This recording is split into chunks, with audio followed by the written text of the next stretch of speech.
Manuel is the lead organizer for the Community Rights Campaign. He's done a lot of work on truancy, which I'll come to in just a second.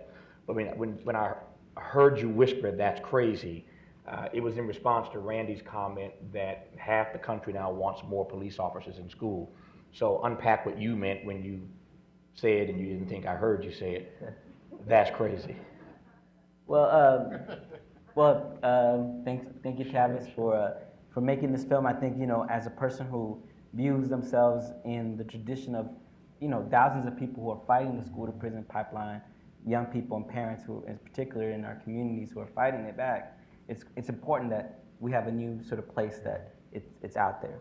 I think it's crazy because, for me, the undereducation and over-incarceration is not something that we should think as an aversion, but in design, right? How can you have a state like California who invests almost $11 billion in prisons, and that's more money than they spend even in higher education? Or we have a city, or here in Los Angeles, whose almost half of their budget goes into LAPD, or we have the largest sheriff department in the country, and we have the largest school police department. And it's great, obviously we've worked a lot to push a lot of the things that LA has done here in Los Angeles, not just our work at the Community Rights Campaign, but groups like Cadre and groups here in Los Angeles, like the Youth Justice Coalition.